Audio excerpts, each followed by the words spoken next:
कमी लगे। मेरी बात आपको सुनाई दे रही बढ़िया से? अब इसमें कई बूथ अध्यक्षों का मैं नाम ले रहा हूं। अगर मैं बूथ अध्यक्ष 150 रामपाल पुत्र बाबूराम के हैं, उपस्थित नहीं है। यहां के विधानसभा के प्रभारी कौन है? क्या होमवर्क हुआ? बूथ प्रबंधन कौन देगा? ये अच्छी बात नहीं। इसकी एक बार बैठक फिर करानी पड़ेगी। नहीं है तो कारण सहित जानकारी चाहिए। ठीक है? जो शक्ति केंद्र के हमारे संयोजक हैं, जिस बूथ नंबर का मैंने नाम लिया है, उस बूथ नंबर का क्यों नहीं आ पाए, उसकी जानकारी चाहिए। देखिए, 2024 का जो लोकसभा चुनाव है वो ऐतिहासिक चुनाव है। इस चुनाव के बाद हमारा देश 5 साल आगे नहीं बढ़ेगा, बल्कि 100 साल आगे बढ़ेगा। मेरे प्रधानमंत्री श्री नरेंद्र मोदी जी एक गरीब मां बाप के बेटे हैं, एक चाय बेचने वाले के बेटे हैं। और भारतीय जनता पार्टी एक ऐसी पार्टी है, ये गरीब से गरीब परिवार में पैदा होने वाले, चाय बेच करके अपना परिवार चलाने वाले माननीय प्रधानमंत्री श्री नरेंद्र मोदी जी को आज इस मुकाम तक पहुंचाने का काम किया है, जो आने वाले समय में मेरे बूथ अध्यक्ष भी इस मुकाम तक पहुंच सकते हैं। इस विश्वास के साथ अपने अपने बूथ पर कमल खिलाने का काम करें। 2024 का यह लोकसभा चुनाव भारतीय जनता पार्टी के दृष्टिकोण से ऐतिहासिक है, भारतवर्ष की दृष्टि से ऐतिहासिक है। आप सब कार्यकर्ताओं की ताकत हनुमान जी की तरह है। जैसे राम काज कीन्हे बिना मोहि कहां विश्राम, हनुमान जी की ये चौपाई कही जाती है, वैसे राष्ट्र काज कीन्हे बिना, पार्टी का काम कीने बिना मोहि कहां विश्राम, ये भारतीय जनता पार्टी के बूथ अध्यक्षों के बारे में कहा जाता है।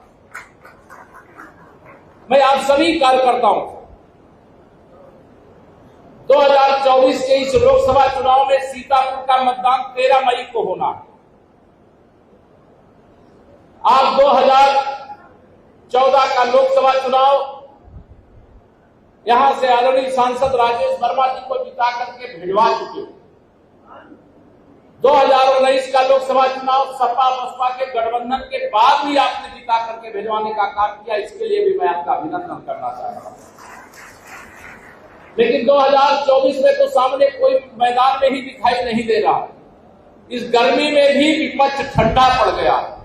अब केवल सीतापुर में नहीं ठंडा पड़ गया, पूरे हिंदुस्तान में ठंडा पड़ गया। ये बयानवीर हैं, जब सत्ता में थे तब कुछ किया नहीं, और जब सत्ता से बेदखल हो गए तो सब करने का वादा कर रहे हैं कि हम ये करेंगे, हम ये करेंगे, हम ये करेंगे। तुम्हारा इतिहास देश की जनता जानती है, प्रदेश की जनता जानती है, और जो नहीं जानती है तो भारतीय जनता पार्टी का हमारा बूथ अध्यक्ष और हमारे बूथ से लेकर के जिले तक के अध्यक्ष मिल करके यह बात जन जन को बताएंगे कि माननीय नरेंद्र मोदी जी के नेतृत्व में अगर सरकार बनी है, और उस सरकार के बनने के बाद देश की स्थिति कैसी हुई है। 2014 से पहले हमारा देश किस स्थिति में था, हमारा उत्तर प्रदेश 2017 से पहले किस स्थिति में था। आज जो स्थिति बदली है, ये सुशासन का कमल खिलने के कारण बदली है, विकास का कमल खिलने के कारण बदली है। अभी आदरणीय हमारे सांसद जी गिरा रहे थे, ये काम हुआ है, ये काम हुआ है, ये काम हुआ है। अभी मुझे जब आ रहा था हेलीपैड से, मुझे गाड़ी पर भी बता रहे थे। मैंने कहा 10 साल में आपने जो काम कर डाला वो तो बहुत अच्छा है, लेकिन अभी आने वाले 5 साल में आप क्या करोगे? अभी तो ये झांकी है, पूरी पिक्चर मेरे प्रधानमंत्री जी ने क्या कहा है? कहा है कि अभी 10 साल जो आपने देखा है वो ट्रेलर है, असली पिक्चर 4 बजे 400 पार फिर एक बार प्रचंड बहुमत से मोदी सरकार बनने के बाद दिखाने का काम किया जाएगा। ये सपा हो, बसपा हो, कांग्रेस हो, यूपी के अंदर तो ये हार का चौका लगा चुके हैं। 2014 का लोकसभा चुनाव हारे कि नहीं? सपा बसपा कांग्रेस के लोग हारे कि नहीं हारे? आपने हराया कि नहीं हराया? 2017 का विधानसभा चुनाव, 17 का विधानसभा चुनाव आने से पहले उत्तर प्रदेश अराजक प्रदेश बन गया था कि नहीं बन गया था? गुंडों का आधिपत्य हो गया था कि नहीं हो गया था? अपराधियों माफियाओं का बोलबाला था कि नहीं था? लेकिन जब 2014 में आपने देश में मोदी जी के नेतृत्व में सरकार बनाई और 2017 में हमारे आदरणीय योगी आदित्यनाथ जी के नेतृत्व में उत्तर प्रदेश में सरकार बनाने के लिए 325 विधायक जिता करके देने का काम किया और सपा की साइकिल को पंचर कर दिया, हाथी को सदा के लिए विदा कर दिया।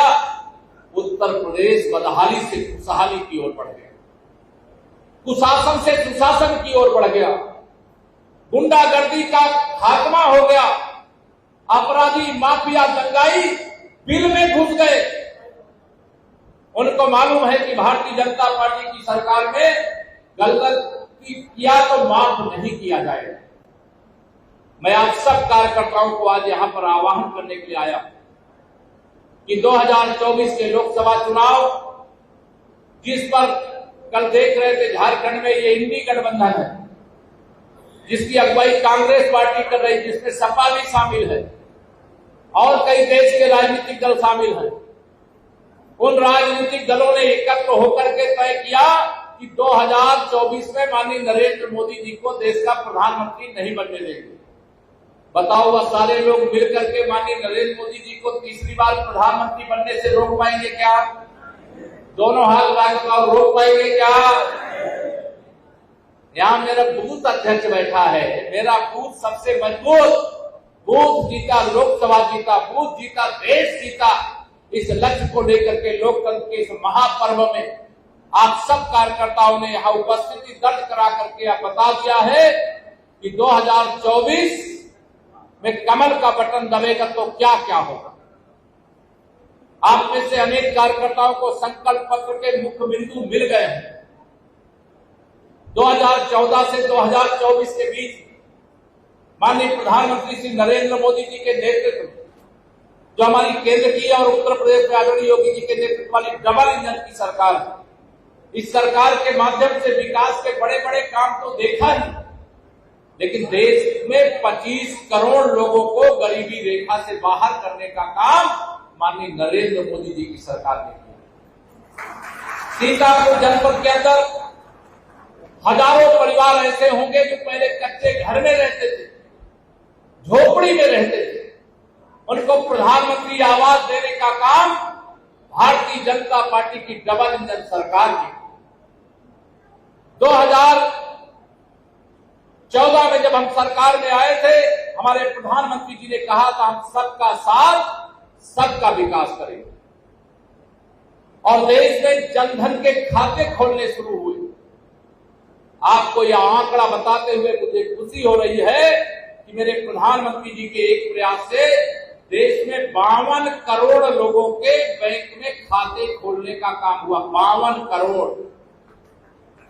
पहले की सरकार जब दिल्ली में रहती थी, तमाम वरिष्ठ लोग बैठे होंगे, उनको मालूम होगा, वो दिल्ली में बैठ करके कहते थे कि अगर हम दिल्ली से 1 रुपया भेजते हैं किसी योजना का, जिसके लिए भेजते हो, वहां पहुंचते पहुंचते 15 पैसा बचता है। लेकिन हमारे प्रधानमंत्री श्री नरेंद्र मोदी जी दिल्ली से 34 लाख करोड़ रुपया अलग अलग योजनाओं में भेज चुके हैं और पूरा 34 लाख करोड़ जिनके पास भेजा है उनके पास पहुंचा है। अगर ये सपा बसपा कांग्रेस के लोग सत्ता में होते तो 15% अर्थात 5 लाख करोड़ तो लोगों के पास पहुंचता। 29 लाख करोड़ या भ्रष्टाचारी, ये जो परिवारवादी राजनीतिक दल हैं जिन्होंने देश का नुकसान किया, जिन्होंने प्रदेश का नुकसान किया, ये 29 लाख करोड़ देशवासियों का लूट करके खा जाते हैं।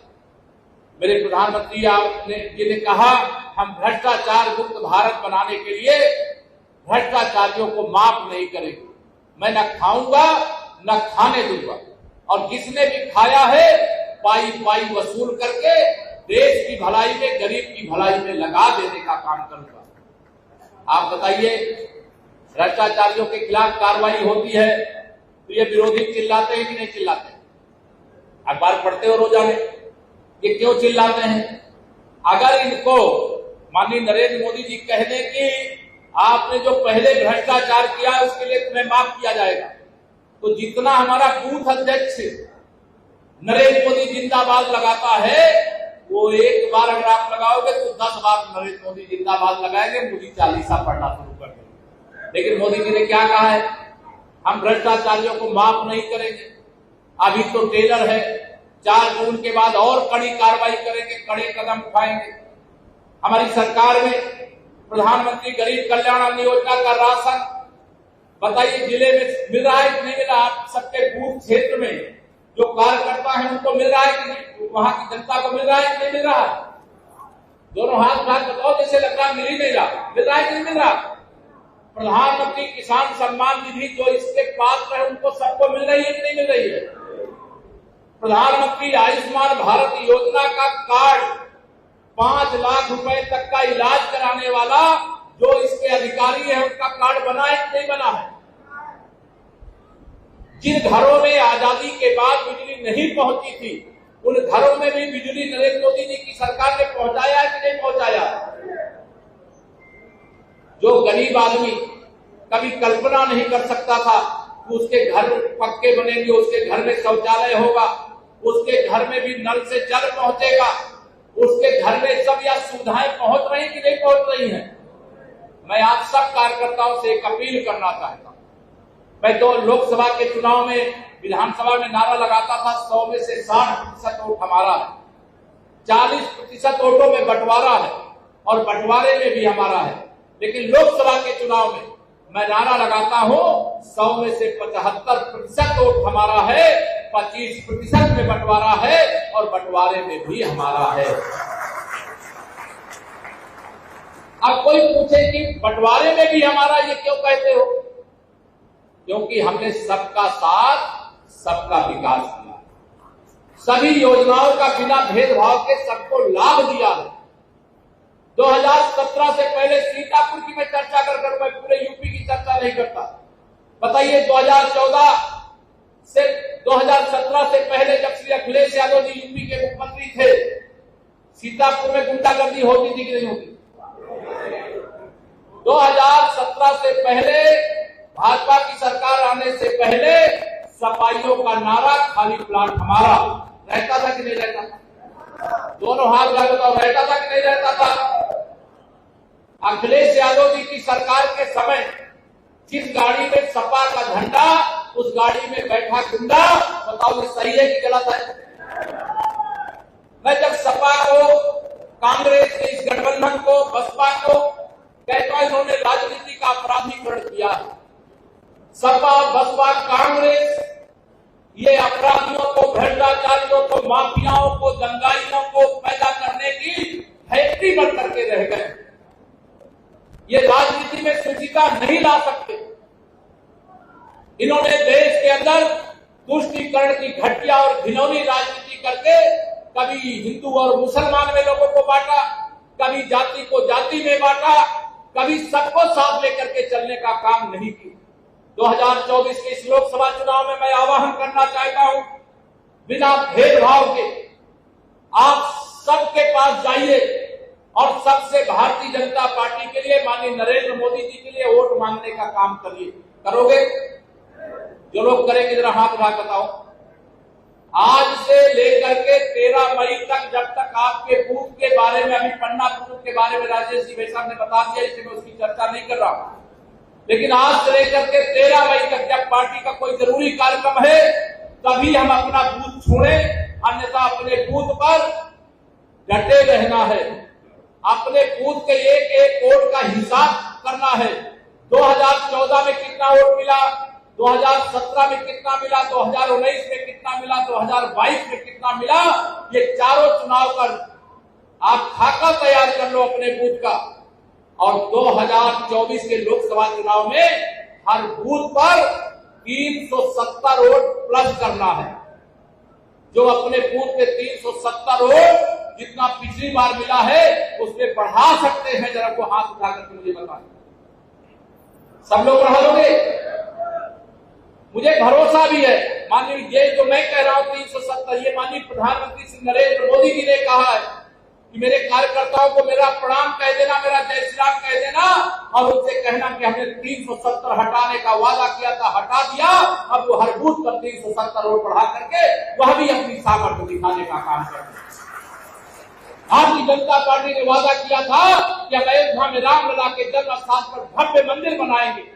500 साल बाद विरोधी बार बार हम लोग का उपहास उड़ाते थे कि भाजपा वाले कहते हैं रामलला हम आएंगे, मंदिर भव्य बनाएंगे, लेकिन तारीख नहीं बताएंगे।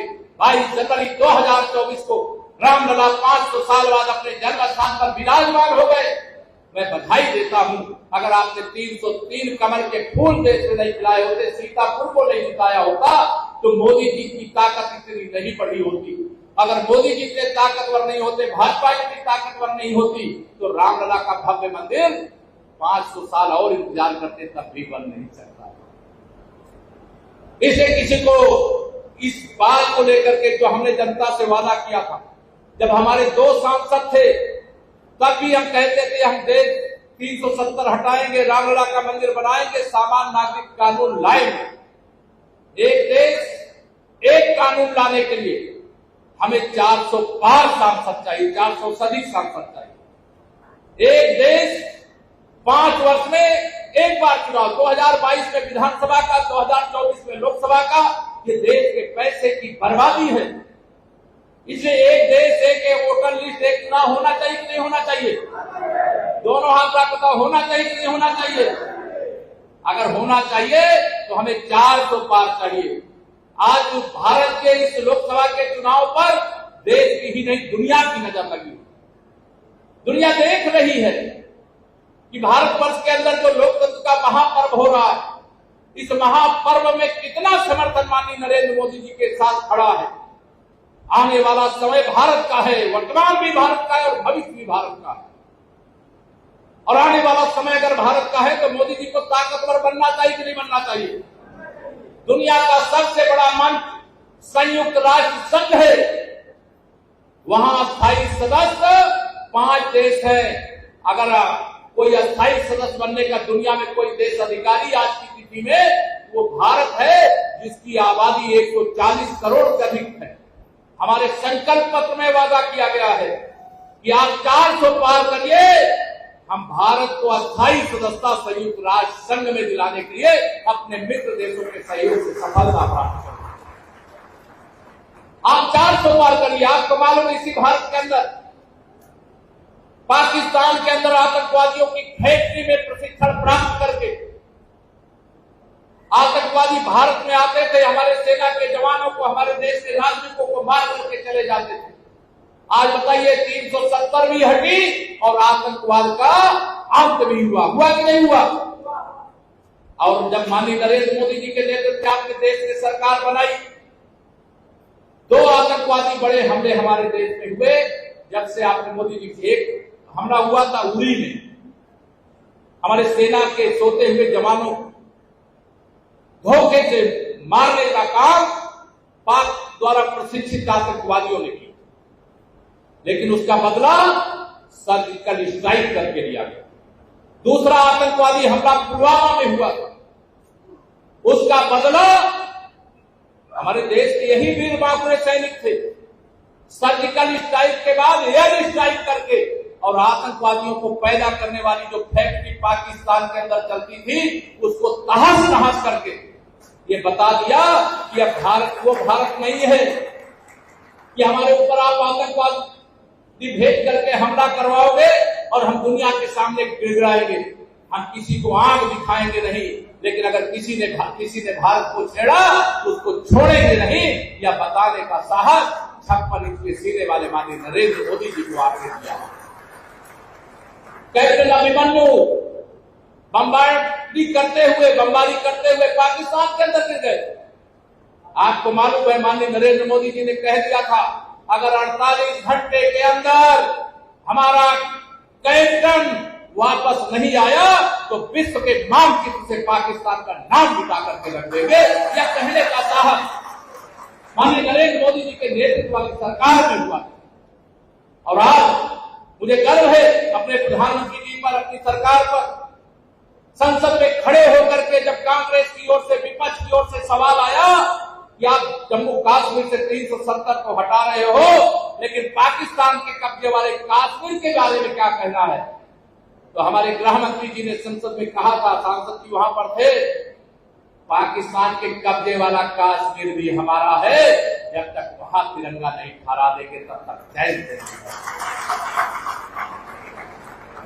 चीन भी दुनिया में दादागिरी करता था, वो भारत से भी मोदी जी की सरकार आने के बाद दादागिरी करने की कोशिश किया गालवान घाटी पर।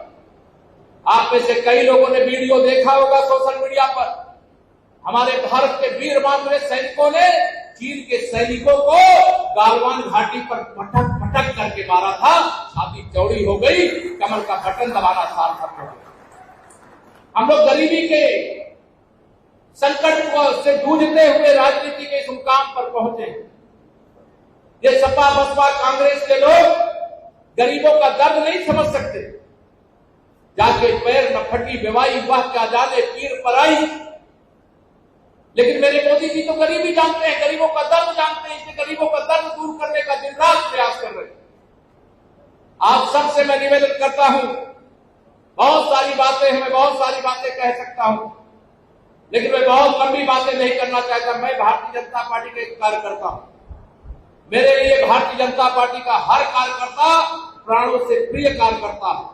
मैं सभी कार्यकर्ताओं को आह्वान करता हूं, अपील करता हूं, ये 2024 का लोकसभा चुनाव, जैसे हम कहते हैं अब की बार 400 पार, तो विपक्ष वाले कहते हैं लोकतंत्र खतरे में आ जाएगा, संविधान को खतरा हो जाएगा। दुष्प्रचार करते हैं।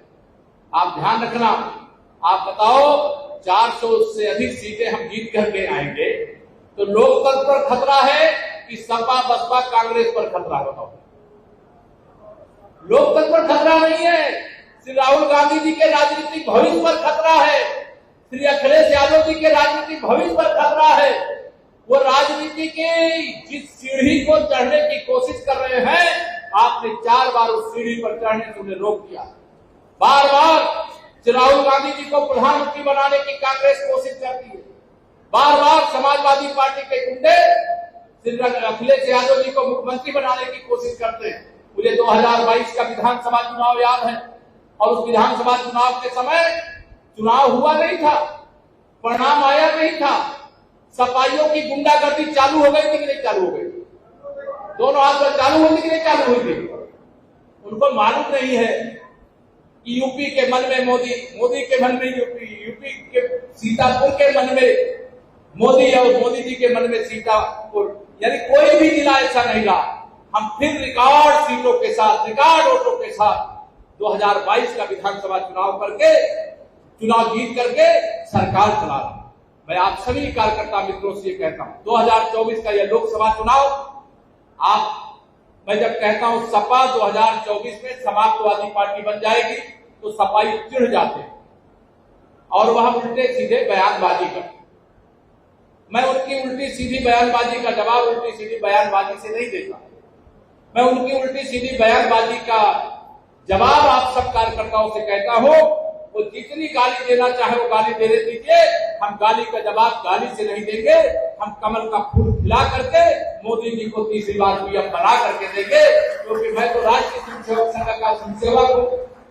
मेरे संस्कार वैसे नहीं है जैसे सैफई खानदान वालों के। मेरे प्रधानमंत्री जी के बारे में कांग्रेस के नेताओं ने क्या नहीं कहा, किस प्रकार से अपमानजनक भाषा का उनके लिए प्रयोग किया, लेकिन देश की जनता ने मोदी जी के अपमान को अपना अपमान माना।